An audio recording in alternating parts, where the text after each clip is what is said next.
Assalamualaikum warahmatullahi wabarakatuh. Perkenalkan, nama saya Rifa Trimulyani dengan NIM akhir 009 dari kelas R001.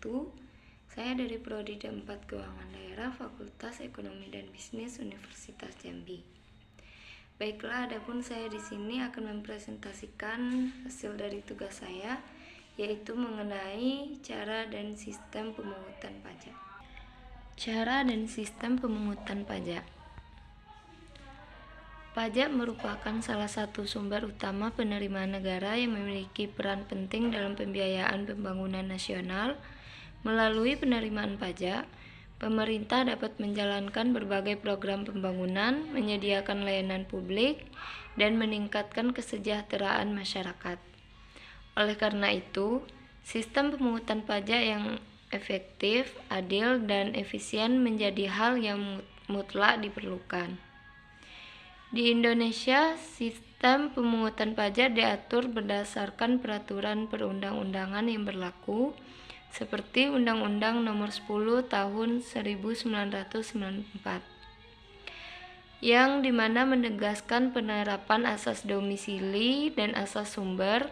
Sistem pemungutan pajak terdiri atas 3 jenis, yaitu Self-Assessment System, Official Assessment System, dan Withholding System.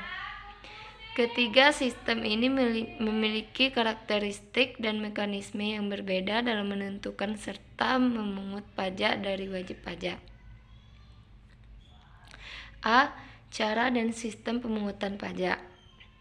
Adapun sistem pemungutan pajak sendiri telah diatur dalam Undang-Undang Nomor 10 Tahun 1994 yang membahas dan mengatur segala hal yang berkaitan dengan subjek dan objek pajak. Seperti yang disebutkan, pemungutan pajak di Indonesia telah diatur dalam Undang-Undang Nomor 10 Tahun 1994 yang membahas dan mengatur segala sesuatu yang berkaitan dengan subjek dan objek pajak.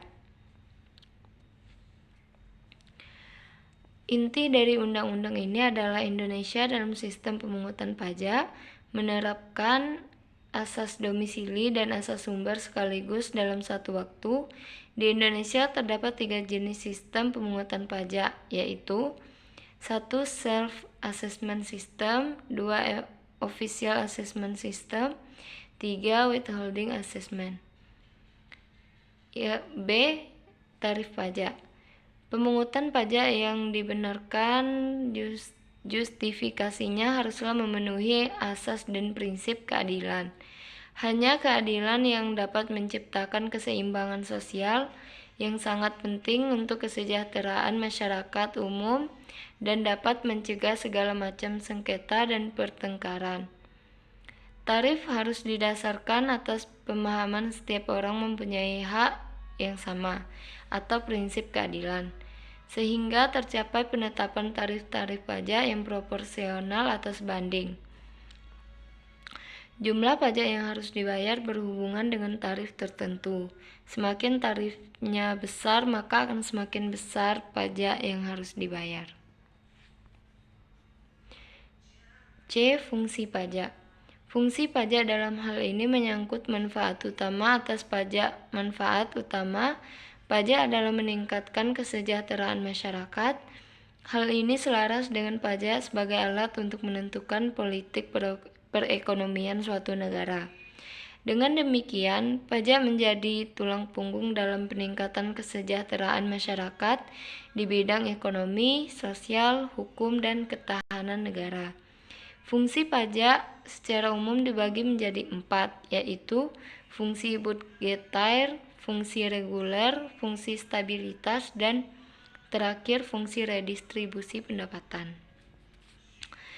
Kesimpulannya adalah sistem pemungutan pajak di Indonesia merupakan pilar utama dalam pembiayaan negara yang dilaksanakan melalui 3 mekanisme utama, yaitu Self-Assessment System, Official Assessment System, dan Withholding System yang masing-masing memiliki peran dalam memastikan kewajiban perpajakan dapat dipenuhi secara adil dan efisien.